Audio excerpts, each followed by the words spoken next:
Bueno, bienvenidos a su podcast de confianza una vez más. Quien les habla, las pirámides de Malpighi. El día de hoy, como ya todos saben, hemos traído invitadas que son dos doctoras. La primera, doctora Hitomi Chávez, la segunda, Mildred Corrales, y quien les habla, Solange Figueroa. Bueno, el día de hoy mi amiga Silvia Fernández Quispe, de 61 años, nos va a regalar su caso clínico y poco a poco vamos a ir averiguando su diagnóstico, ¿no? Mi amiga es actualmente casada, pero jubilada, lamentablemente. Ella, como toda mujer, es una consumidora de alcohol, pero moderado. Lo que sí es bueno es que no refiere que consume sustancias ilícitas y no es fumadora. Mi amiga se presentó al hospital por dolor epigastrio, vómitos, diarrea, anemia y lesión renal aguda. Obviamente estos síntomas fueron acumulándose, pero en las últimas 3 semanas se presentaron sin síntomas.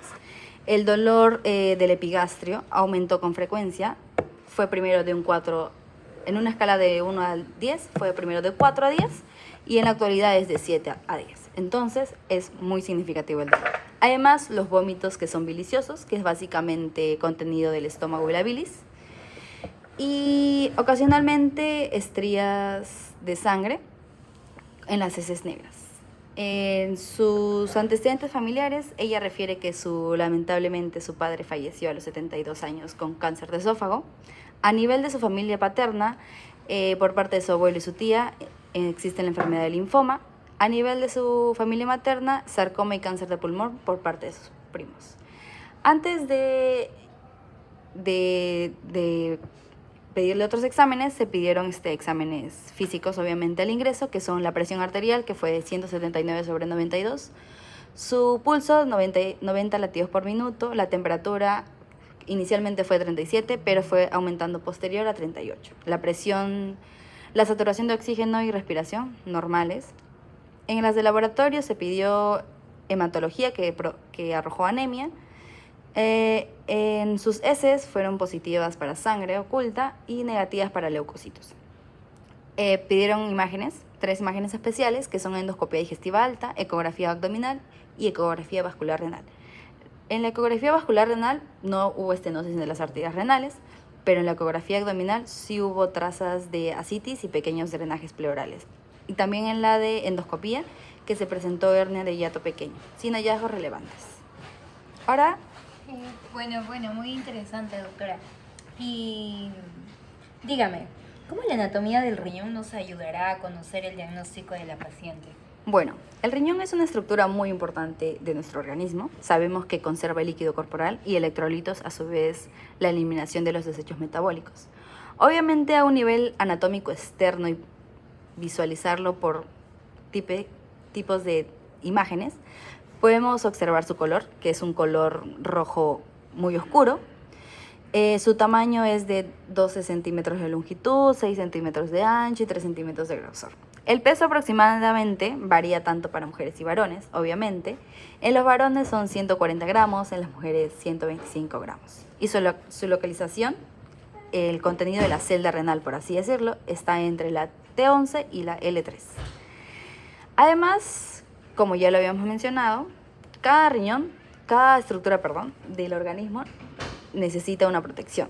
Y esta protección se va a dar por 3 importantes estructuras, que son la fascia de Gerota, que es básicamente la envoltura fibrosa, que va a estar compuesta por tejido conectivo denso, y el tejido adiposo para su soporte. A un nivel anatómico más interiorizando, encontramos la corteza renal, que es básicamente realiza la filtración inicial de la sangre a los glomérulos, la médula, que concentra la orina al permitir la reabsorción de agua y solutos mediante el intercambio de contracorriente, la columna renal de Bertin, que da soporte estructural y contiene los vasos sanguíneos, la papila renal, que drena la orina desde los túbulos colectores hacia los cálices menores, los senos, que actúa como el conducto para el paso de las estructuras internas, y aquí conocemos a los cálices menores y mayores. En los cálices menores va a recoger la orina producida por las nefronas y la conduce a los cálices mayores. Aquí los cálices mayores conducen la orina hacia la pelvis renal. La pelvis renal va a actuar como un reservorio temporal de la orina antes de que pase al uretra. Obviamente vamos a tener una entrada para la irrigación, el drenaje y otros vasos, que es conocido como el hilo renal. La arteria renal que va a transportar sangre rica en oxígeno para ser filtrada en los glomérulos. La vena renal que va a drenar la sangre que ha sido filtrada. Y bueno, el uréter que transporta la orina mediante contracciones peristálticas hacia la vejiga urinaria. Wow, doctora, déjeme decirle que la anatomía del riñón es muy interesante. Y dígame, ¿cómo sería el nivel de irrigación y drenaje en el riñón? Bueno, hablando de un nivel de irrigación, que es básicamente lo más importante que tiene el organismo, por así decirlo, obviamente va a entrar el hilo renal, que es la arteria renal. Aquí se va a dividir tanto en arteria prepliélica y retropliélica. Esto, como todas las arterias, van a tener ramificaciones. Primero, conocemos la arteria segmentaria anterosuperior, arteria segmentaria anteroinferior, arterias segmentarias posteriores e inferiores. Y cada una de estas arterias va a tener sus arterias. Las arterias interlobulares, arterias arqueadas, arterias interlobulares y arterias capsulares. A nivel de un drenaje, básicamente lo que tiene similar el drenaje, la irrigación, con el sistema de drenaje es la similitud de los nombres. Pero vamos a hablar sobre un contexto, un resumen. A medida que la sangre fluye a través de los capilares glomerulares, el filtrado urinario abandona el sistema arterial y es recolectado en la cápsula de Bowman. Básicamente, el flujo sanguíneo abandona el capilar glomerular a través de la arteriola eferente y continúa hacia sus capilares, ¿no? Aquí vamos a encontrar las venas interlobulares que drenan los prosglomerulares, se pueden comunicar con los capilares plexos venosos subcaxulares de venas estrelladas y se van a dirigir tanto a las ramas arcuatas, interlobulares, lobulares y segmentarias, cada una con su respectivamente acompañada de su arteria. Lo bueno es que por último van a pasar a la vena renal, ¿no? Y dígame, sabemos que la paciente puede tener complicaciones en alguna de las partes anatómicas. ¿Cuál sería la afectada en este caso? Bueno, ahorita hablaremos sobre el glomérulo, que es básicamente la parte más importante por así decirlo, del riñón. Obviamente, como cada parte anatómica, cada parte tiene sus estructuras. Por ejemplo, los capilares glomerulares, que son arterias aferentes y eferentes, que básicamente filtran el plasma sanguíneo, iniciando el proceso de formación de la orina. Bueno, estas van a encontrarse en la cápsula de Bowman, que la cápsula de Bowman, como todo, tiene una capa visceral y capa parietal. La capa visceral va a ser formada por podocitos, que están en contacto directo con los capilares, la capa parietal, que es un epitelio simple plano en forma del exterior de la cápsula. Y esto es básicamente la cápsula de Bowman recoge el filtrado glomerular. Obviamente la cápsula de Bowman va a tener un espacio, que es básicamente el espacio de Bowman, que recoge el filtrado glomerular antes de que pase al túbulo proximal. Obviamente vamos a tener células que son los podocitos, que actúan como un filtro selectivo adicional, permitiendo el paso de agua, iones, moléculas pequeñas, pero reteniendo proteínas y células sanguíneas, que son estructuras que no deben entrar a la parte del glomérulo. La membrana basal glomerular es una barrera física y de carga, restringiendo el paso de moléculas grandes y con carga negativa, como son las proteínas. El endotelio de los capilares, que facilitan el intercambio de sustancias entre la sangre y la cápsula de Bowman, pero impiden el paso de células sanguíneas. El aparato justaglomerular, el famoso células justaglomerulares que producen renina, una enzima crucial para la regulación de la presión arterial, la mácula densa, que detecta la concentración de sodio y el túbulo distal, y las células mesangiales extraglomerulares, que participan en la comunicación entre la mácula densa y las células justaglomerulares. Y por último, las células mesangiales. Estas sostienen la estructura del glomérulo y regulan el flujo sanguíneo capilar mediante la contracción y participan en la limpieza del glomérulo a la eliminación de desechos de sustancias atrapadas. Y por último, las funciones generales del glomérulo, que es básicamente la regulación del flujo sanguíneo renal, la tasa de filtración glomerular y la regulación de la presión arterial sistémica. Pero muy interesante, doctora. ¿Quiere continuar usted? Bueno, yo haré las preguntas a la doctora Jito en base a la fisiología. Bueno, de acuerdo a la fisiología del riñón, ¿cómo esto nos ayudará con el diagnóstico? Bueno, doctora, no.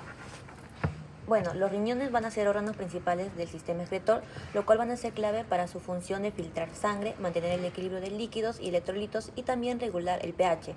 Además, cabe recalcar que los riñones van a contener millones de nefronas, los cuales van a ser sus unidades funcionales. Como lo había mencionado, las nefronas se van a encontrar en el interior del riñón y van a estar compuestas por el glomérulo y túbulos.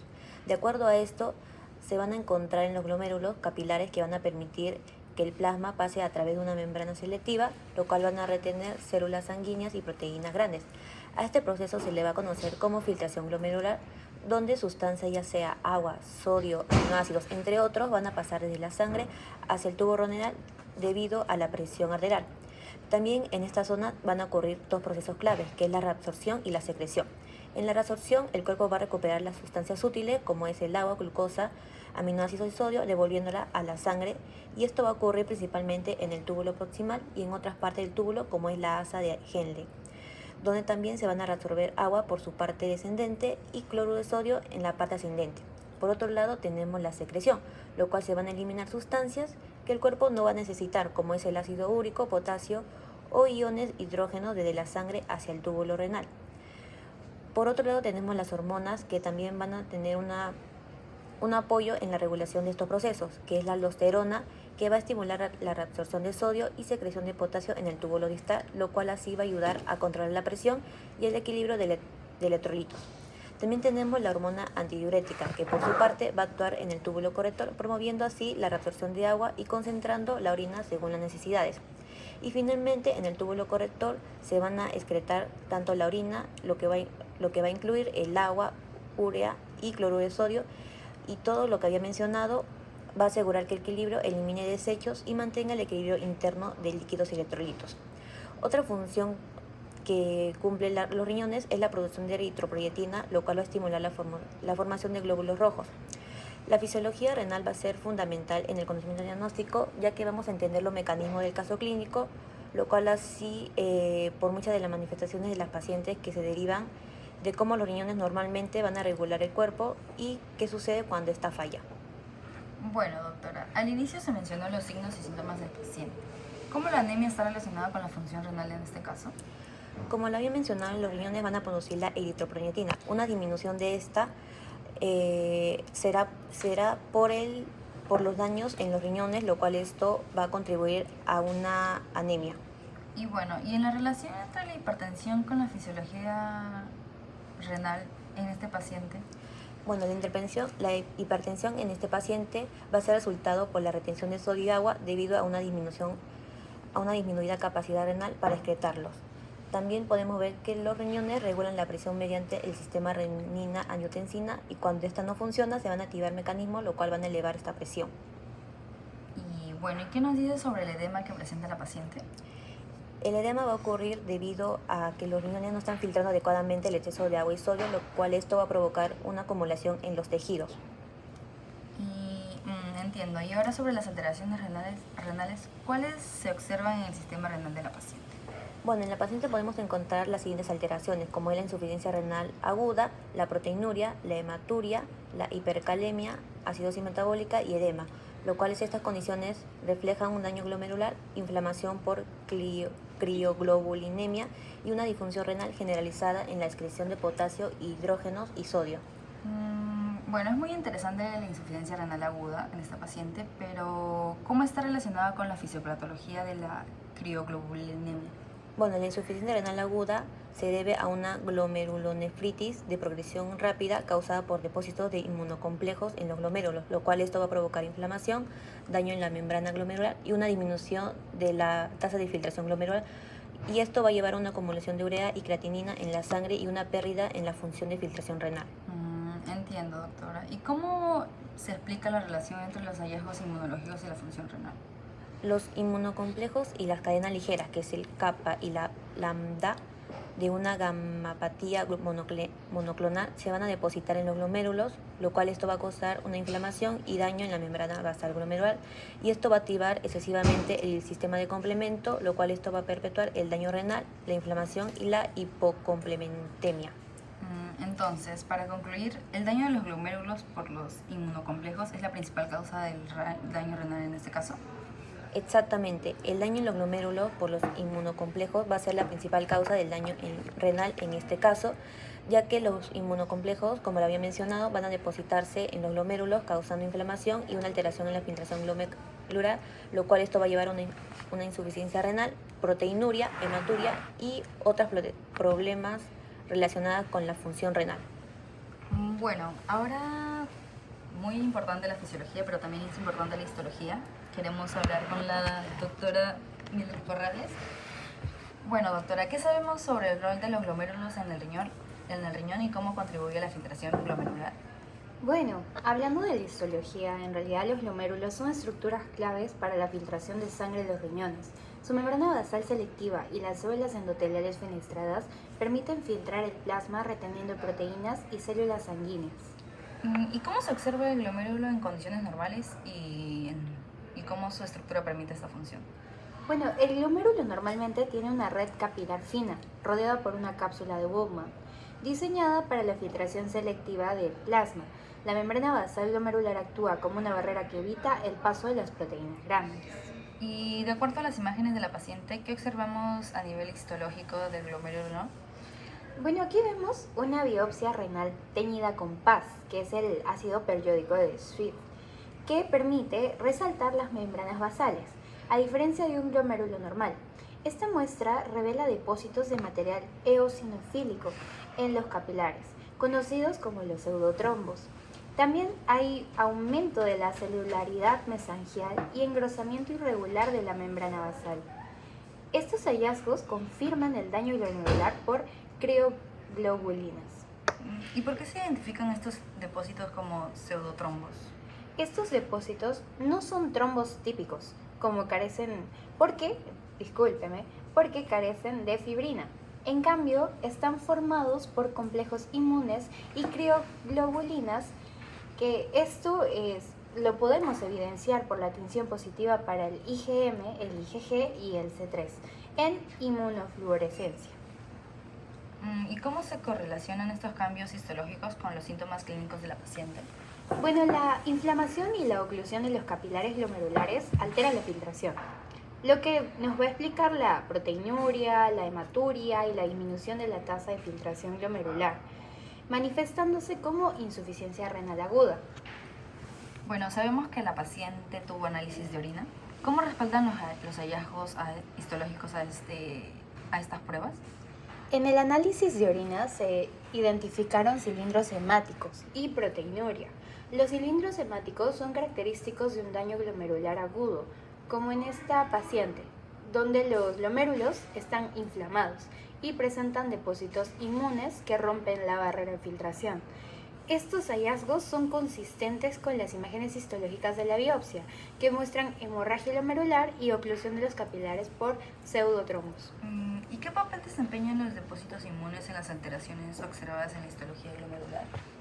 Bueno, los depósitos inmunes formados por crioglobulinas, complejos como el IgM, IgG y complemento, se depositan en el mesangio y la membrana basal glomerular.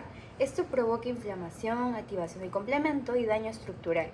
En la biopsia, esto se observa como depósitos subendoteliales en microscopía electrónica, junto con inflamación endocapilar que contribuyen a la insuficiencia renal aguda de la paciente. Obviamente necesitamos hallazgos específicos, ¿no? ¿Y se observa en la inflorescencia y cómo se relaciona con la crioglobulinemia? Bueno, la inmunofluorescencia reveló depósitos granulares en la membrana basal y los capilares glomerulares, positivos para IgM, IgG, C3 y cadenas ligeras como kappa y lambda. Este patrón es característico de crioglobulinemia tipo 2, donde las crioglobulinas forman complejos inmunes que se depositan en los glomérulos, activando el complemento y desencadenando daño inflamatorio. Bueno, básicamente, en conclusión, ¿cómo se conectan los hallazgos histológicos con los síntomas clínicos de la paciente? Los hallazgos histológicos como los pseudotrombos, los depósitos inmunes y la inflamación endocapilar explican la hematuria y proteinuria observadas clínicamente. Estos cambios alteran la filtración glomerular, lo que lleva a insuficiencia renal. Además, la activación del complemento contribuye a la hipocomplementemia C3 y C4 bajos, exactamente a esos, que reflejan la crioglobulinemia subyacente. Esto va a conectar los síntomas clínicos con las alteraciones estructurales vistas en la biopsia. Y bueno, obviamente durante todos estos análisis necesitamos un diagnóstico para esta paciente, ¿no? ¿Cómo se llegó al diagnóstico de la paciente? Bueno, el diagnóstico de esta paciente se basó en un enfoque combinado de clínica, laboratorio e histología. Clínicamente presenta insuficiencia renal aguda, hematuria, proteinuria y síntomas sistémicos como anemia y fiebre. Los análisis de laboratorio revelaron hipocomplementemia, que son el C3 y el C4 bajos, que son compatibles con un proceso inflamatorio mediado por el complemento. Y finalmente, la biopsia renal mostró depósitos subendoteliales y mesangiales de crioglobulinas, con inflamación endocapilar y formación de pseudotrombos. Estos hallazgos confirmaron el diagnóstico de glomerulonefritis por crioglobulinemia tipo 2. Y bueno, ahora pasaremos un poquito sobre hablando del tratamiento. ¿Qué tratamiento se estableció para la etapa de mantenimiento de esta paciente, doctora Gita? Bueno, una vez controlada la inflamación aguda y estabilizada la función renal, se van a establecer un tratamiento de mantenimiento para evitar recaídas y controlar la actividad de la enfermedad. Esto va a estar incluido la rituximab, que va a estar administrado cada 3 meses durante un año y así poder mantener la depresión de células B y prevenir la formación de nuevos complejos inmunes. También encontramos la prednisona a dosis bajas, que sería 5 miligramos diarios, para poder controlar la inflamación crónica residual. Y por último, un seguimiento estricto, es decir, un monitoreo regular de niveles de complemento, que es la C3 y la C4, las crioglobulinas y la función renal. Bueno, ahora hablaremos también sobre los factores que indicarían mejoría o control en la enfermedad. Sí, justo eso. La mejoría se mide clínicamente por la reducción de los síntomas como la proteinuria, hematuria y recuperación de la función renal. En el laboratorio buscamos normalización de los niveles del complemento, o sea, del C3 y C4 nuevamente, y la desaparición de las crioglobulinas en plasma. Bueno, obviamente existen complicaciones, ¿no?, en el tratamiento, pero ¿qué complicaciones podrían sugerir si el tratamiento no es efectivo? Si no se va a controlar la enfermedad, el daño glomerular progresivo puede llevar a una insuficiencia renal terminal, lo cual esto va a requerir diálisis. Además, va a existir un riesgo de desarrollar linfoma de células B, una complicación relacionada con la crioglobulinemia tipo 2. Bueno, básicamente el diagnóstico de la paciente es de glomerulonefritis por microbulimia tipo 2. Se explicaron todos los tratamientos, diagnósticos y pasos a conseguir, y eso sería todo en un podcast siguiente. Muchas Bye. gracias. Muchas gracias.